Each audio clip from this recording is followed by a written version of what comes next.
नमस्ते, जय भीम। मैं फारूक शाब्दी, ऑल इंडिया मजलिस इत्तेहादुल मुस्लिमीन मुंबई सिटी प्रेसिडेंट। मैं सबसे पहले मेरे तमाम मीडिया भाइयों का और सब चैनल वालों का, प्रिंट मीडिया का, सबका शुक्रिया अदा करता हूं कि आप लोग अपना कीमती वक्त निकाल कर यहाँ आए और यहाँ हमारी ये जो छोटी सी प्रेस कॉन्फ्रेंस है उसको कवर किया आप लोग ने। बट बदकिस्मती से मैं बहुत माफ़ी चाहता हूँ जो आपको इनकन्वीनियंस हुआ। यहाँ पूरे एरिया में, पूरे नागपाड़ा एरिया में आज लाइट नहीं होने की वजह से ये भी एक अलग किस्म का प्रेस कॉन्फ्रेंस हो रहा है कि अंधेरे में आपकी लाइटों में ये प्रेस कॉन्फ्रेंस किया जा रहा है। तो मैं इस अंधेरे को, मैं इसको पॉजिटिवली लेना चाहता हूँ और मैं ये समझता हूँ कि ये अंधेरा जो हुआ है आज हमारे एरिया में, ये हम लोगों के लिए एक ऊपर वाले की तरफ से इंटीमेशन है कि ये जो अंधेरा हुआ है ये MIM के लिए आखिरी अंधेरा होगा और इस अंधेरे के बाद उजाला ही उजाला होगा और रोशनी ही रोशनी होगी। तो मैं इस अंधेरे से मैं हमारे विरोधक जो है, जो सिटिंग MLA है यहाँ हमारे एरिया के, हमारे कॉरपोरेटर्स हैं, मैं उनसे भी सवाल करना चाहूँगा क्योंकि अभी अभी मुझे पता चला है कि एक प्रेस चैनल ने ऐसी न्यूज़ चला दी है कि MIM की प्रेस कॉन्फ्रेंस से पहले उसकी बत्ती गुल हो गई। तो मैं हमारे जो भी मीडिया के भाई हैं, मैं उनसे बताना चाहता हूँ कि MIM की बत्ती नहीं गुल हुई है, ये पूरे एरिया की बत्ती गुल हुई है। और इसका अगर आपको सवाल करना है तो प्लीज़ यहाँ के जो सिटिंग MLA उनसे सवाल कीजिए कि हमारी ये बत्ती गुल क्यों हुई है। यहाँ के जो कॉरपोरेटर है उनसे सवाल कीजिए कि यहाँ के लोगों को बत्ती गुल होने की वजह से ये जो परेशानी हो रही है तो ये क्यों हुई है, ना कि बस हम पर तंज करें। तो हम तो इस अंधेरे को भी स्वीकार करते हैं क्योंकि हमारा काम, MIM वालों का काम अंधेरे को दूर करने का ही है और इंशाअल्लाह अगर आपका साथ, आपका सपोर्ट रहा तो ज़रूर इस अंधेरे को भी MIM दूर करेगी। जैसे कि आज की जो मीटिंग रखी गई है वो किस बारे में और उसके बारे में कुछ बताइए। आज की जो मीटिंग है ये आज हम लोग ने पूरे हमारे ऑल ओवर मुंबई के तमाम district presidents and taluka presidents को यहाँ पर बुलाए थे। जैसे कि आप लोगों को पता होगा, आप मीडिया से बिलोंग करते हैं कि आज महाराष्ट्र में कॉरपोरेशन इलेक्शंस को लेकर जो रिजर्वेशन की एक प्रक्रिया होती है जिससे ये पता चलता है कि कौन से वार्ड मेल है, फीमेल है, SC है, ST है, OBC है, तो वो पता चलता है। तो वो पता चलने के बाद एक अलग सा माहौल होता है कि लोग सब चार्ज हो जाते हैं एकदम कि बस चलो हमारा वार्ड अच्छा हो गया, या कोई डिप्रेस हो जाता है कि जो तैयारी 5 साल से उम्मीद में, जैसे इस वार्ड में भी शायद लोग कर रहे थे कि शायद ये वार्ड भी मेल हो जाएगा, 224 वार्ड, तो वहाँ पर भी फीमेल हो गया, तो कुछ लोग डिप्रेस भी हुए। तो हम लोग वापस से हमारी ये रणनीति तय करने के लिए हम लोग ने ये मीटिंग बुलाई थी। तो साथ ही साथ मैंने सोचा कि क्यों ना हमारे पत्रकार भाइयों को भी बुलाया जाए और उनसे भी कुछ टिप्स ली जाए कि आने वाला इलेक्शन हम लोगों को कैसे लड़ना चाहिए, हमारी वीकनेस पे आप लोग लाइट डाले थोड़ा सा कि हम कहाँ वीक है, हमको और क्या करना चाहिए। तो मैं सीखने के लिए एज ए यंगर ब्रदर, आप लोग का मैं छोटा भाई मानकर अपने आप को, मैं कुछ सीखने के लिए, मैं आपसे कुछ टिप्स लेने के लिए आपको बुलाया हूँ। तो मैं फिर से दिल से शुक्रिया अदा करता हूँ कि मैं एक्सपेक्ट नहीं किया था कि इतनी बड़ी तादाद में मीडिया के कैमरे मेरे सामने होंगे, लेकिन आप लोग बड़ी तादाद में आए, तो शुक्रिया आप लोग का। उम्मीद करता हूँ कि आगे भी इलेक्शन है, इलेक्शन में आप लोग हम लोगों को कवर करेंगे और मैं आपको फुल फ्रीडम देता हूँ कि हम लोग जो अच्छा काम करते हैं वो तो आप दिखाइए ही, दिखाते रहते हैं।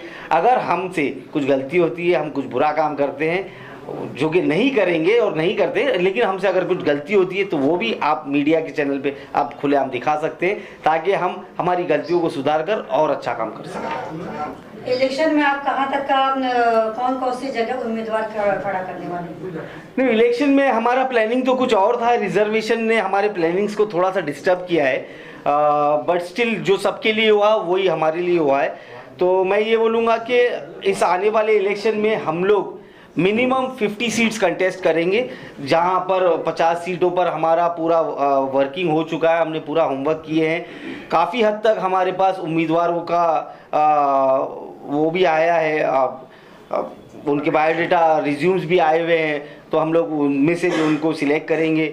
और उसके अलावा अबव 50 अगर हमको और भी वार्ड्स में अच्छे उम्मीदवार मिलते हैं जो जिनका समाज में और अपने अपने वार्ड्स में अच्छा काम है, जो वर्चस्व रखते हैं समाज में, तो हम उनको भी मौका देना चाहेंगे। तो नंबर अभी फ़िलहाल के लिए हम लोग 50 पे मिनिमम हम लोग लड़ेंगे आगे, और जैसे जैसे दिन जाएंगे हम लोग और नंबर बढ़ा सकते हैं। AIM को अक्सर मुस्लिम पार्टी देखा जाता है, लेकिन मुसलमान में भी 2 फिरके होते हैं, शिया सुन्नी। तो ये रिजर्वेशन शिया को कितना मिलेगा, कितने आप शिया कैंडिडेट उतारेंगे? देखिए, अब ये फिरकों की बात तो ना ही करें तो बेहतर है। ये फिरके ही जो है, ये जो मसलक का मसला है, यही पूरी फसाद की जड़ है, जो हम लोगों को हमसे ही बांटती है। तो हम लोग ये फिरकों में और मसलक में हम लोग बिलीव नहीं करते। और माशाल्लाह ये मसलक की बात, फिरकों की बात की है तो लाइट भी आ गई, हाँ, तो उजाला आ चुका है।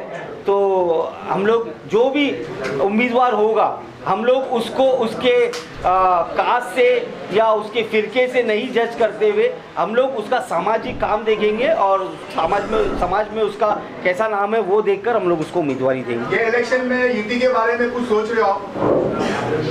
देखिए, यूटी तो सही, अगर एग्जांपल आपको दूं तो पिछला ये भी आज बिहार इलेक्शंस हुए हैं, उसकी वोटिंग भी हुई है।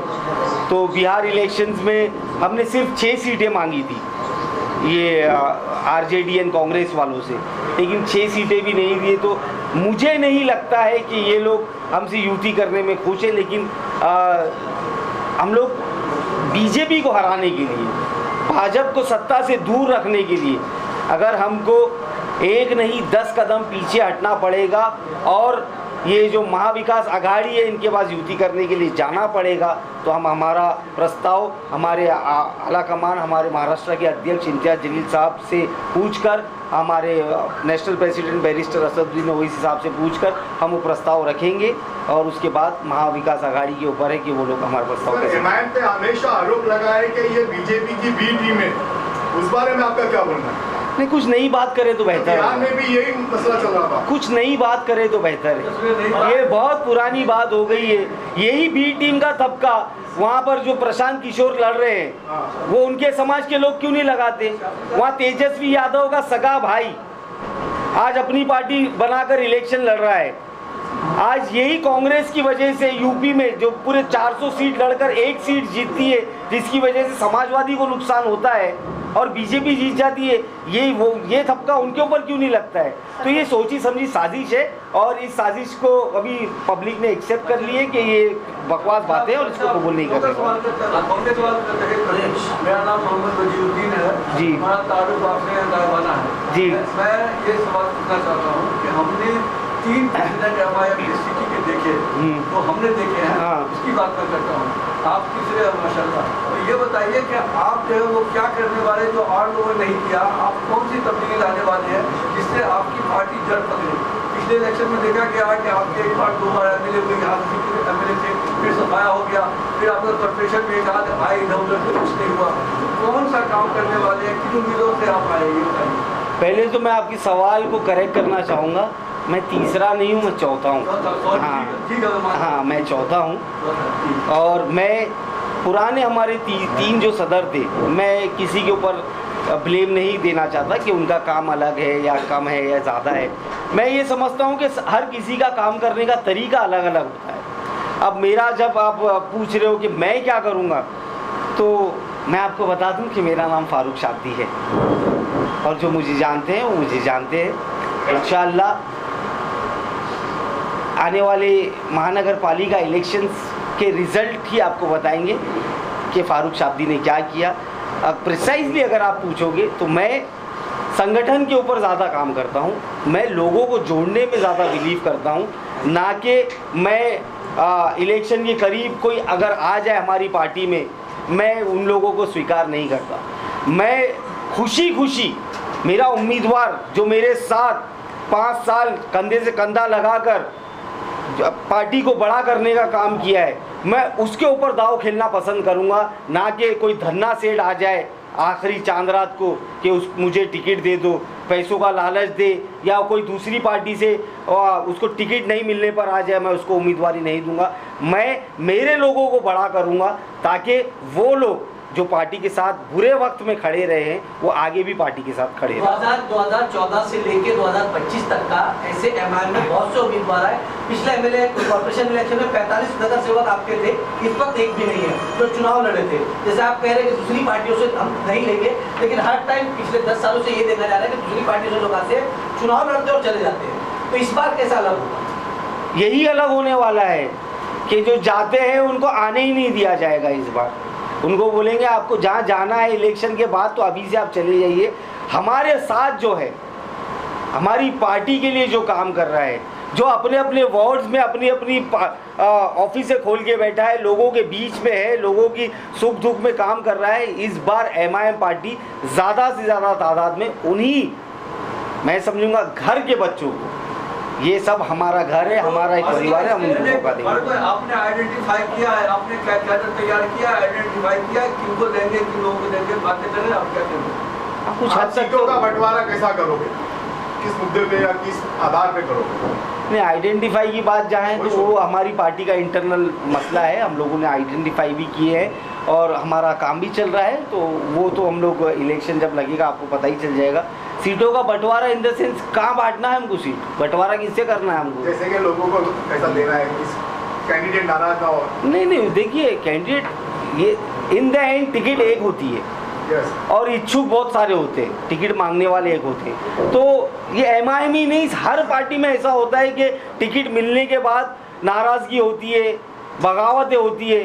तो उसको डैमेज कंट्रोल करने के लिए, जो कम से कम जो डैमेज हो वो कंट्रोल करने के लिए एज अ पार्टी हम लोग ने भी काम किए हैं और हम लोगों को बैरिस्टर असदुद्दीन ओवैसी साहब की डायरेक्शंस है, हम उनकी डायरेक्शंस पे चलकर हम लोग सबको खुश रखकर और कम से कम डैमेज होकर पार्टी के साथ। जैसे आपने कहा कि आप चौथे सदर हैं, इसके पहले 3 सदर थे। हाँ। आपने कहा कि तीनों सदर ने ये गलती करी है कि भाई जो एमआईएम से बाहर से लोग आते थे उनको टिकट दे दी जाती, और हैदराबाद से लोग आते थे वो सिलेक्शन होता था, क्योंकि हैदराबाद की कमेटी आती है और सिलेक्शन होता है, मतलब ग्राउंड रिपोर्ट होती है, उसके बाद ही चुनाव का डिक्लेयर किया जाता है कि किसको टिकट देना है। तो इस बार क्या अलग होगा?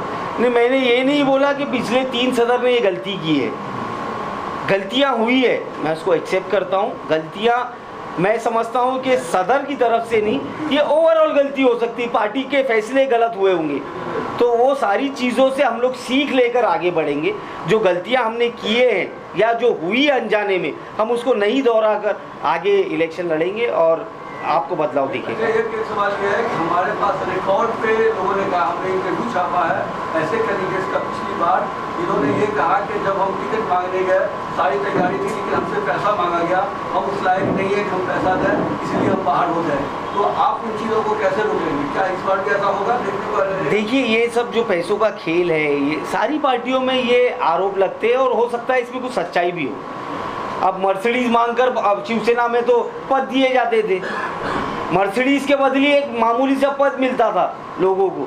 तो ये अलग अलग मतलब कोई आरोप लगाता है और कुछ हद तक सच्चाई भी होती है, तो इसको हम नकार नहीं सकते, ना ही एक्सेप्ट कर सकते। हम लोग कोशिश यही करेंगे कि जो मोस्ट डिजर्विंग कैंडिडेट हो उसको टिकट मिले, ताकि वो हमारे फैसले रिजल्ट्स में तब्दील हो और हमारे ज़्यादा से ज़्यादा उम्मीदवार जीतकर मुंबई कॉरपोरेशन में जाए। लास्ट इलेक्शन में भिवंडी निजामपुर शहर महानगर पालिका में आपकी बॉडी नहीं है फिलहाल जी, आने वाले इलेक्शन में उसको किस तरह से देखेंगे और बॉडी कब तैयार हुई है? नहीं, देखिए अभी भिवंडी की बात अगर कर रहे हैं आप, तो वक्त बहुत कम है और आप सच बोल रहे हैं कि भिवंडी महानगर पालिका में हमारी बॉडी नहीं है, बट हमारा कैडर ऑन फील्ड है। मतलब वो डेजिग्नेटेड अहदेदार नहीं है, लेकिन हमारे पुराने मजलिस के चाहने वाले अभी भी भिवंडी शहर में है। जो मैं ये समझता हूँ, एक हमारा जो कार्यकर्ता है वो 100 या 1000 के बराबर है, तो हम उनको जल्द से जल्द इंशाल्लाह टीम में लेंगे और उनको बड़ी जिम्मेदारी देंगे।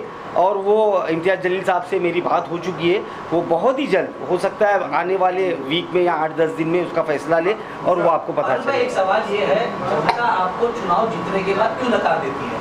लगातार आपके नगर सेवक महाराष्ट्र में भी जीते, एमएलए भी जीते, लेकिन दूसरा चुनाव होता है वो सीट पे एमआईएम जो है सीट हार जाती है। आप कहते हैं कि मुसलमानों का काम करते हैं, 5 साल तक का जनता आपको बैठा के रखती है, एक सीट देती है, लेकिन वहाँ के इलाकों का काम नहीं हो पाता, इसके लिए आपको लगा देती है। इसकी वजह क्या है? कितने इलेक्शन हुए हैं एमआईएम के यहाँ पर जो इलेक्शन लड़ने के बाद जनता ने नकार दी? मैं बता दूं आपको, नांदेड़ के अंदर आपके 9 कॉर्पोरेटर थे, वहाँ हार गए। एमएलए के अंदर आपके इम्तियाज जलील साहब हार गए, वारिस पठान हार गए, अकोला के अंदर आपके नगर सेवक थे वो हार गए। मतलब आपके 150 से 1.25 नगर सेवक थे, उसके अंदर दूसरा चुनाव हुआ तो वो सीट पे रिपीट नहीं हुए। ऐसा क्यों हो रहा है? और बॉम्बे में 2 नगर सेवक थे, वो दोनों पार्टी छोड़ के चले। हाँ तो सही बात है। तो ये जनता है और जनता जनार्दन है, जनता को हम लोग सवाल नहीं कर सकते।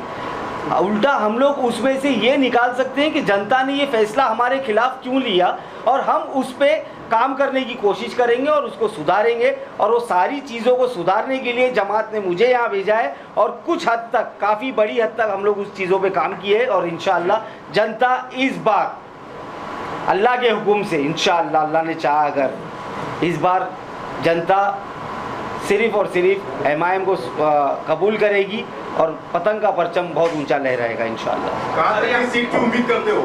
हाँ कहाँ तक की सीट की उम्मीद करते हो? देखिए, अगर हम लड़ रहे हैं तो हम तो ये सोचेंगे कि पूरे ही जीते, तो उम्मीद तो अल्लाह से बेहतरीन करना चाहिए। तो हम तो बोलेंगे कि अल्लाह पूरे जितवा दे, पूरे जितवा के हमारे बिना किसी का मेयर ना बने, वो भी नौबत लाए अल्लाह पाक और हमको मेयर बना दे। हमारी उम्मीद तो ऐसी है। सर, भिवंडी वालों के लिए कुछ मैसेज है? भिवंडी वालों के लिए कुछ मैसेज है? भिवंडी वालों के लिए ये मैसेज है मेरा कि निराश मत होइए भाइयों, इंशाल्लाह बहुत जल्द हम लोग वहाँ आ रहे हैं और आने के बाद आपके भिवंडी में से ही, आपके बीच में से एक ऐसी टीम, एक ऐसा सदर हम लोग आपको देंगे इंशाल्लाह। आप लोग उनके साथ कंधे से कंधा मिलाकर काम कीजिए और भिवंडी एक बहुत बेहतरीन, बहुत प्यारा शहर है और उसको सुधारने में हम सब मिलकर काम करेंगे और इंशाल्लाह उसमें कामयाब होंगे। मलाड विधानसभा में 7 सीटें 7 सीटों पे लड़ाएंगे या खाली 4 सीटों जो मुस्लिम क्षेत्र है उन पे लड़ाएंगे? अभी हमारा काम चालू है, उस पर वक्त आने पर आपको बता देंगे। बाकी जगहों पे सदर जो है इलेक्शन के पहले दिए जाएंगे या बाद में? बाकी जगहों पे सदर कौन सी जगह पर? जैसे भिवंडी शहर हो गया, हाँ बोल दिया मैंने, मुमरा हो गया। मुमरा में भी दे देंगे इलेक्शन से पहले। इलेक्शन से पहले? हाँ इलेक्शन से पहले। आपका नगर सेवक में मेन मुद्दा क्या होगा? किस मुद्दे के आधार पर लोग जनता के बीच में जाएंगे? कुछ खुलासा करिए। सवाल है। देखिए, सबसे बड़ा मुद्दा तो आज ही मिल गया है प्रेस कॉन्फ्रेंस में, बत्ती गुल। हाँ तो मैं तो अब ये बत्ती गुल को ही चलाने वाला हूँ। हाँ, ये बत्ती गुल ही हम लोग को जिताएगी। ये बत्ती गुल कैसे हुई हम ये सवाल करेंगे। यहाँ इतने बड़े बड़े टावर बने हैं, अगर कोई फंस गया होगा लीफ में तो उसका जिम्मेदार कौन है? स्कूल पढ़ने वाले बच्चे, उनके होमवर्क का टाइम है, उनकी ट्यूशन का टाइम है, बत्ती गुल की वजह से उनकी पढ़ाई में नुकसान हुआ रहेगा, उसका जिम्मेदार कौन है? यहाँ पर सरकारी दवाखाने हैं, आईसीयू में लोग हैं जिनको लाइट लगती है, बत्ती गुल होने की वजह से उनकी जान को नुकसान हो गया तो उसका जिम्मेदार कौन है? यहाँ पर गटर है, फुल्ले हैं जिसके ऊपर ढक्कन नहीं है, ये कॉरपोरेशन ढक्कन नहीं लगा सकती। अंधेरे में अगर आदमी अंदर गिर गया और मर गया तो उसका जिम्मेदार कौन है? यहाँ पर ऐसी सड़कें हैं, बेचारा कोई 2 व्हीलर पे आ रहा है, अंधेरे की वजह से खड्डे में चला गया, गिर गया, हाथ टूट गया, पैर टूट गया, तो उसका जिम्मेदार कौन है? तो ये बत्ती गुल ही इंशाल्लाह इन सब की बत्ती गुल करेगी और हम लोग को ऐसा रोशन करेगी। एक सवाल है, ये जो पैटर्न आप लोग का दिखा गया जैसे कि इंडिया जलील साहब है, आप गवर्नी की तरफ ज़्यादा ध्यान है, आपके सारे प्रोग्राम, सारे ऑफिस ज़्यादातर गवर्नी में हो, क्या इस मुद्दे में आपको सिर्फ और सिर्फ अब्बासी आदमी को गिरने का है? नहीं, अरे सलीम भाई भी आए हैं, thank you very much. Salim भाई, सबसे पहले तो देखिए, हम लोग एक पॉलिटिकल पार्टी है और पॉलिटिकल पार्टी होने के साथ साथ हम लोग किसी के पर्सनल दुश्मन नहीं है। हमारा टारगेट कोई आसिम भाई नहीं है कि हाँ, ये आप बोल सकते हैं कि हमारा ध्यान वहाँ है। अभी जैसे इंडियन टीम की बात लेते हैं तो सबसे अच्छे प्लेयर रोहित शर्मा और विराट कोहली है, तो ओपनिंग बल्लेबाजी उनको ही दी जाती है कि जाओ ज़्यादा रन मार के आओ। तो हम लोगों को भी ऐसा है कि गवंडी से हमारे रिजल्ट इजीली और अच्छे से, वहाँ की लोगों में एक ऐसा रुझान है कि हम लोग के रिजल्ट अच्छे आ सकते, तो हम लोग, हमारे लिए ज़्यादा प्रेफरेबल सीट ज़्यादा वहाँ है, तो हम लोगों का ध्यान भी पर्सनली वहाँ पर ज़्यादा है। तो इसमें ऐसा कुछ नहीं है कि किसी नेता को टारगेट कर जो मैंडेट गवंडी की जनता ने 42,000 का अतीक सर को दी है, तो वो मैंडेट के साथ इंसाफ करने के लिए हम लोग वहाँ के लोगों के बीच में जाता है। एक और पैटर्न देखा गया है जब से, जैसे भाई ने सवाल किए थे, मैं तो थोड़ा सा मान लूँ कि मुंबई अध्यक्ष के हाथ में कभी पावर नहीं रहा है कि वो टिकट बांटे। हाँ, पूरा फॉर्म वो करते हैं, लोगों को ये करते हैं, फिर हैदराबाद से कमांड आता है, हैदराबाद के लोग कमांड करते हैं। इस बार आप क्या लोगों को, आपके एमआईएम के जितने भी लोग हैं, जितने भी कार्यकर्ता हैं, जितने भी इच्छुक लोग हैं, जितने भी कैंडिडेट की आस लेके आपके आसान है, उनको कैसे यकीन दिलाओगे कि उनके साथ गलत नहीं होगा, आपका डिसीजन नहीं वहाँ का डिसीजन चलेगा या वहाँ का नहीं आपका डिसीजन चलेगा? देखिए, डिसीजन ना मेरा चलेगा ना वहाँ से जो आते हैं उनका चलेगा।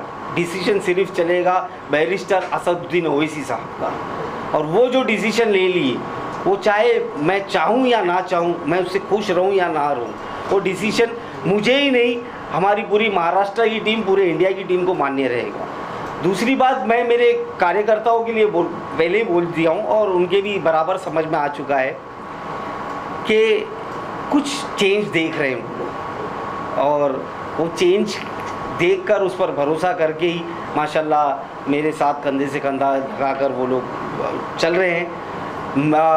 मुझे भी ऐसी उम्मीद है कि मैं उनके जो भी भरोसा मुझ पर दिखाया, मैं उस पर खरा उतरूँगा, और इंशाल्लाह उनको पता है, और असद साहब ने भी मुझे ज़बान दी है कि जो भी फैसले होंगे वो महाराष्ट्र की लोकल बॉडी ही फैसले करेगी। एक आखिरी सवाल, हमेशा देखा गया है कि इलेक्शन के बाद जो है मुंबई अध्यक्ष की कुर्सी बदल दी जाती है। हाँ। आप कितना सेफ मानते हो अपने?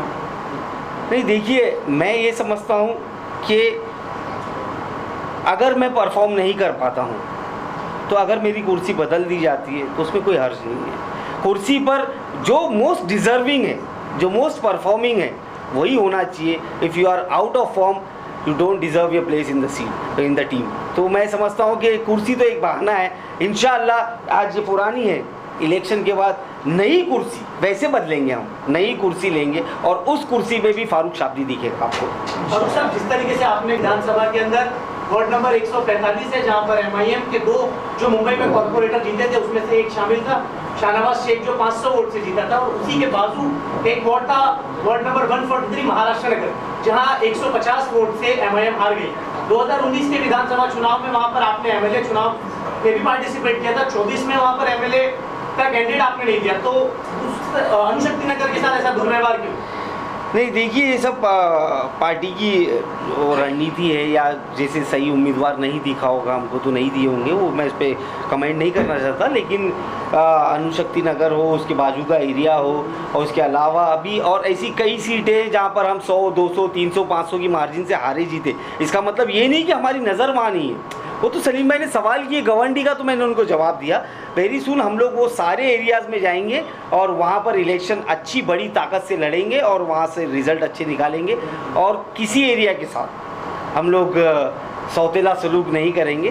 पूरा मुंबई हमारे लिए एक समान है, और पूरे मुंबई में जहाँ पर भी हमारे उम्मीदवार होंगे हम पूरी कोशिश करेंगे कि हमारे उम्मीदवार जीते। अकबर ओवैसी को पूरे मुंबई क्या देखना चाहते हैं? हमेशा देखा गया है कि मुंबई के लोग अकबर ओवैसी के दीवाने रहते हैं। क्या इस बार स्टार कैंपेनर बन के आएंगे? देखिए, मैं खुद अकबर साहब को बम्बई की गलियों में भाषण करता हुआ सुनना चाहता हूँ, देखना चाहता हूँ, बट कुछ हेल्थ इश्यूज़ है, तो अल्लाह से दुआ करते हैं कि बस उनकी सेहत में सही रहे और सेहत में सुधार हो। और इलेक्शन के टाइम अगर वो फिट रहते हैं तो अकबर साहब को हम लोगों को बुलाने की ज़रूरत नहीं है। अकबर साहब को बम्बई से एक अलग मोहब्बत है, एक अलग प्यार है, उनके दिल में बम्बई के लिए एक अलग जगह है। वो खुद बोलेंगे, फारूक मैं इस तारीख को आ रहा हूँ, मेरा जलसा रखिए, तो इंशाल्लाह आप लोग आइएगा कवर करने के लिए। बिहार विधान